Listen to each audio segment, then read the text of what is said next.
은퇴라고 하는 것은 월급날 월급 통장에 돈이 안 들어오는 게 은퇴예요. 사실 심각한 겁니다. 매월 500만 원, 600만 원이 들어오다가 다음 달부터 빵이에요. 생활 자금이 부족한 거죠. 갖고 있는 건 딸랑 두 주택 한 채고요. 그걸 현금화 한다는 것은 생각지도 못하죠. 달리 노후 생활비를 충당할 방법이 없을 때 쓰는 방법이 유일하게 또 의지할 수 있는 것이 바로 주택연금입니다.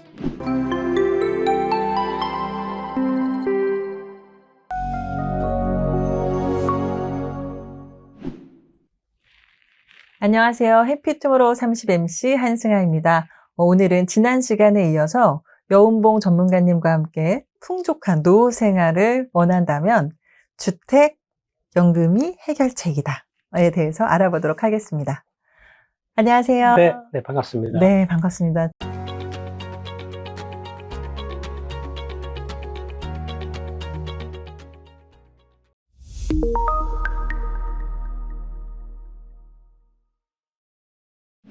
요즘 주택연금에 대해서 많은 분들이 이야기를 하시고 또 나름 인기가 많은 것 같아요. 네, 이 주택연금은 과연 어떤 건가요? 네, 많은 분들이 주택연금 그러면 잘 모르시더라고요. 그쵸, 의외로. 이야기. 예, 신문에 많이 나오지만 이 주택연금이라는 것은 내가 살고 있는 주택을 맡겨가지고요. 그걸 담보로 맡겨서 연금을 타는 겁니다. 예, 타는데 이 부부가 사망할 때까지 종신토록 타는 그런 구조예요. 예, 그래서 만약에 주택 가격이 높은 주택을 맡기면 그만큼 연금액은 또 많게 되는 거고요. 또 맡긴 사람의 연령이 많다면 또 더 많은 연금을 받게 되는 그런 구조가 주택연금입니다.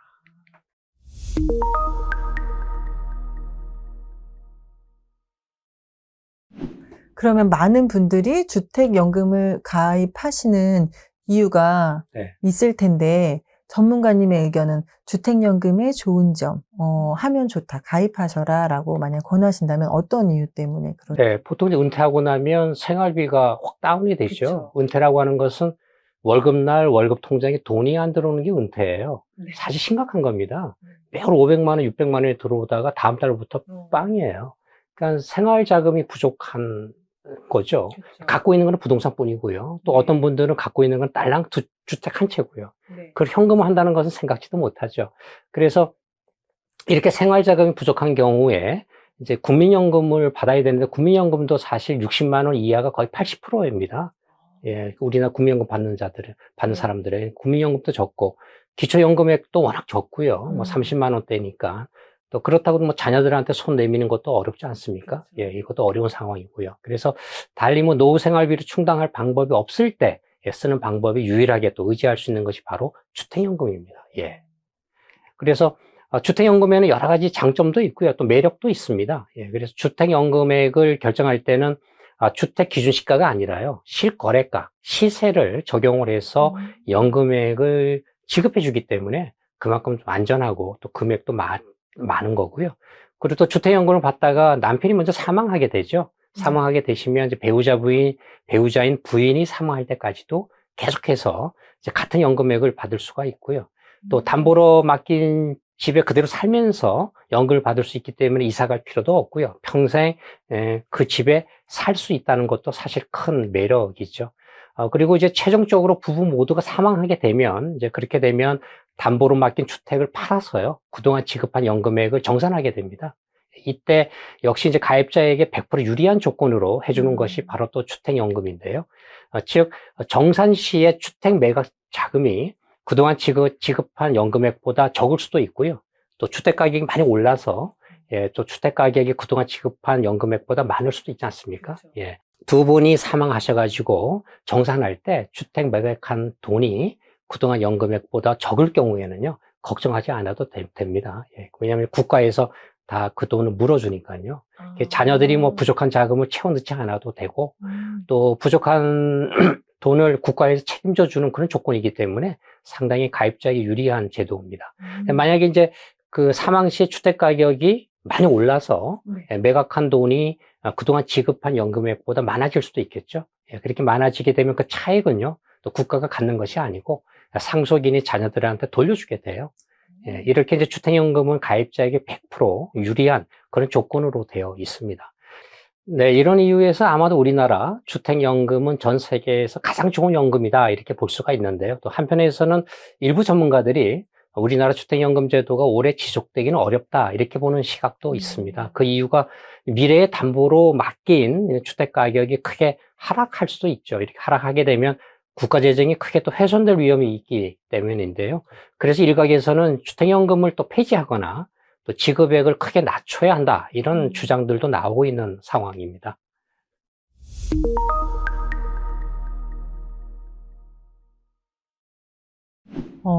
이게 또 전문가님의 말씀을 계속 듣다 보니까 주택연금을 없어지기 전에 빨리 가입해 두어야겠다라는, 그게 너무 좋겠다라는 생각이 드네요. 네. 신청은 어디에서 하고 또 가입 조건이 있는지가 궁금해지네요. 네, 당연히 가입 조건이 좀 있는데요. 네. 주택연금에 가입하시려면 먼저 두 가지 가입 요건이 모두 충족이 돼야 됩니다. 예, 그렇게 되면 이제 손쉽게 누구나 가입할 수가 있는데요. 첫 번째는 부부 중에 배우자가 연령이 55세 이상만 되시면 돼요. 두 사람 중에 한 사람만 55세 이상이 돼야 되고요. 두 번째 요건이 또 맞아야 됩니다. 본인이 갖고 있는 주택의 공시가격이라고 있어요. 우리가 공시가격은 국세청 홈페이지에서 조회가 되는데 공시가격이 12억을 넘지 않아야 됩니다. 공시가격 12억이면 아마 시세로 보면 한 17억 내외 정도가 될 거예요. 12억만 넘지 않으면 주택을 또 여러 채 갖고 있어도 가입이 가능하고요. 여러 채 갖고 있는 경우에는 이제 주택의 공시가격을 합쳐서 12억 이하면 가입이 가능합니다.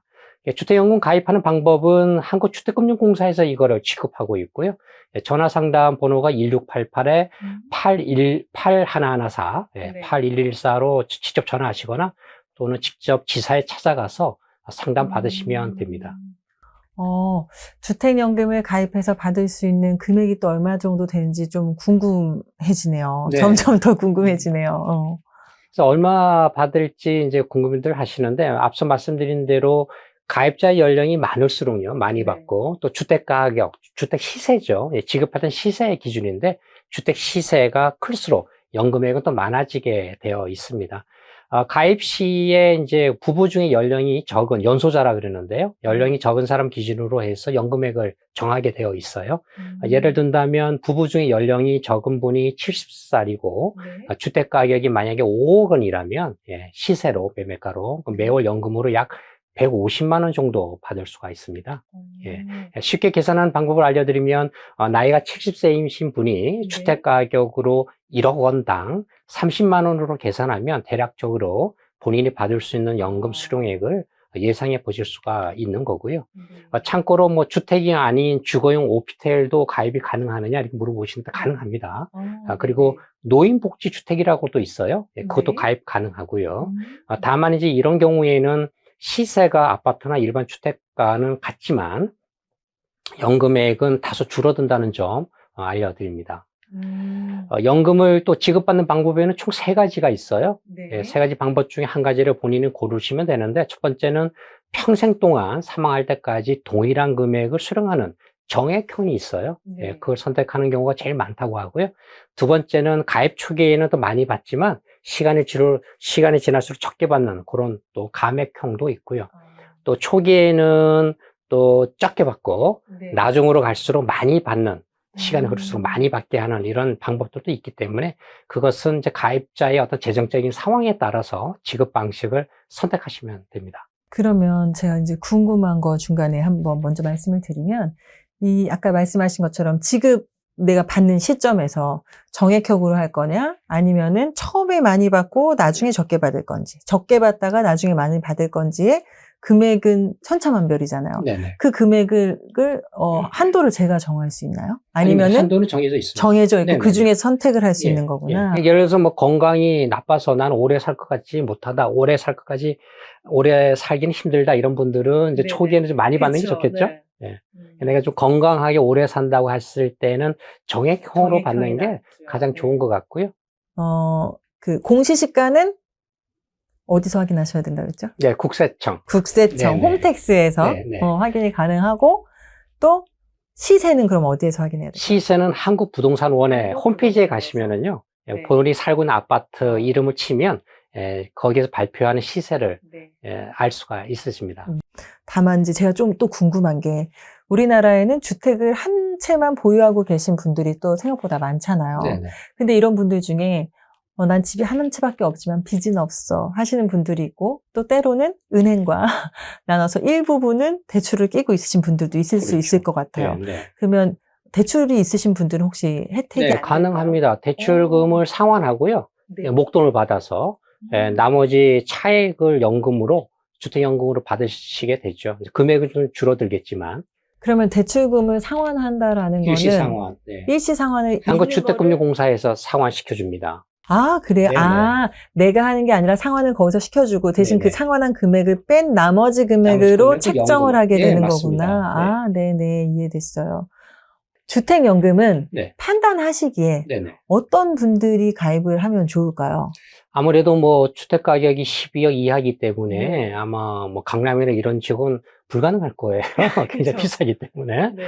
그렇지만 오히려 그게 또 좋은 점인 것 같아요. 왜냐하면 수도권 주변이나 또 지방에 있는 아파트 있지 않습니까? 네. 이게 앞으로 어떻게 보세요? 지금 뭐 예를 들어서 지방에 아파트 5억짜리가 있는데 앞으로 30년 뒤에는 어떻게 될까 한번 생각을 해보시면 이렇게 어떤 비인기 지역이라 그러는데 이런 지역에 있는 아파트들은 일본과 같이 앞으로 40년, 50년 지나고 나면 아마 매매도 안 될 겁니다. 지금은 5억이지만 뭐 30년, 40년 후에 내 사망 시점에 가서 뭐 이게 3억으로 떨어지면 어떡하죠? 예. 그렇죠. 또 아예 또 거래가 안 되는 경우도 있고요. 그래서 주택연금이 좋은 게 그렇게 이제 주택 가격이 미래에 아무리 떨어지더라도 연금을 받는 것은 동일한 금액을 내가 연금을 지급받게 되기 때문에 또 유리합니다. 그래서 결론적으로는 이제 수도권 주변이나 지방에 있는 비인기 아파트를 갖고 계신 분이라면 하루속히 가입해 두는 것이 유리할 수가 있고요.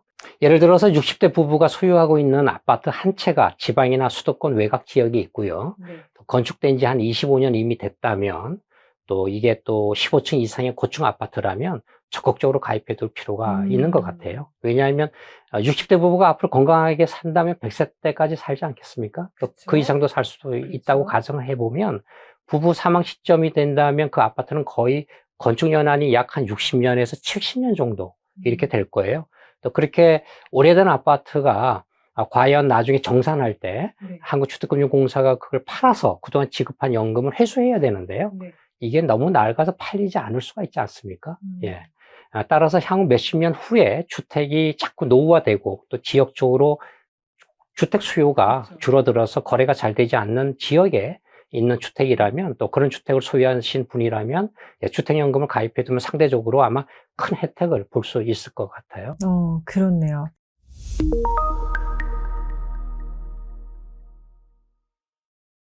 실제 이 고민을 하시는 분들 중에서 선택을 하실 때 만약에 기초연금을 받으시는 분들 있죠. 그리고 또 국민연금을 받고 계신 분들이 있다라고 하면 이게 감액이 되거나 소득세나 뭐 이런 걸로 잡혀서 예를 들어 보험료 이런 게 올라갈까 봐 걱정하시는 분들도 있을 것 같다는 생각이 들거든요. 네, 맞습니다. 그런 분들은 의외로 굉장히 많아요. 기초연금을 이제 받다가 혹시 주택연금을 받으면 기초연금을 줄어들거나 못 받는 거 아니냐라고 하시는데 안 그렇습니다. 전혀 불이익은 전혀 없고요. 걱정하지 않아도 됩니다. 기초연금과 주택연금은 별도로 각각 개별로 받을 수가 있는 거고요. 그리고 또 주택연금을 받으시면 혹시나 또 국민연금을 또 감액돼서 불리하지는 않을까 이렇게 또 걱정하시는 분들도 계시는데 두 개의 제도는 각각 독립적으로 운영되기 때문에 상관없이 두 가지 연금 모두 다 받는데 문제가 전혀 없습니다. 다시 말씀드려서 주택연금 받는다고 해서 국민연금 금액이 줄어들거나 하는 걱정은 하지 않으셔도 되고요. 이유는 간단합니다. 주택연금은 말이 연금이죠. 사실상 이게 대출이거든요. 예. 따라서 주택연금은 대출로 간주되기 때문에요. 소득으로 잡히지 않습니다. 이거는. 그래서 국민연금 수령하는데 전혀 지장을 주지 않습니다.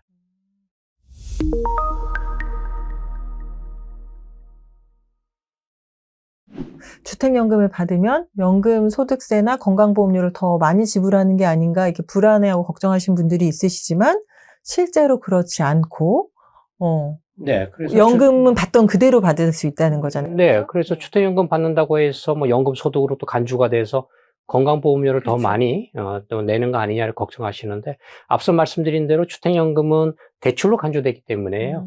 전혀 걱정하지 않으셔도 됩니다. 내 집이기도 하고 이걸로 만든 빚이 생긴 거니까 오히려 그걸 소득으로 보지 않는다라는 거네요. 네, 그렇죠? 그래서 결론적으로 국민연금이나 또 건강보험료에 불이익을 주는 일이 없다는 점 분명히 말씀드립니다. 네. 진짜 어떻게 보면은 주택연금을 잘 활용한다면 풍족한 노후 생활을 걱정 없이 스트레스 받지 않고 자식들에게 손 벌리지 않고 누릴 수 있을 것 같다라는 생각이 드네요. 아무래도 우리나라는 아직까지는 특히나 어르신들이 부동산이나 이런 걸 갖고 있으면 자식한테 물려줘야 되지 않나라는 생각을 아직도 여전히 하시는 분들이 생각보다 많으신데 네네. 오히려 이거를 잘 활용하신다면 자식들에게 부담을 주지 않고 맞습니다. 오히려 본인도 혜택을 누리실 수 있는 굉장히 좋은 제도일 거라는 생각이 듭니다. 그래서 이런 제도는 없어지기 전에 가능하시다면 빠르게 가입하실 수 있는 게 장점이지 않을까라는 생각을 해봅니다. 지금까지 여운봉 전문가님이 함께 얘기해 주셨는데요. 풍족한 노후 생활을 원한다면 주택연금이 해결책이다에 대해서 알아보았습니다. 오늘 이 시간이 여러분들에게 좀 더 뜻깊은 시간, 필요한 꼭 정보를 드리는 시간이었길 바라겠습니다. 함께 해주셔서 너무나 감사합니다. 네, 감사합니다.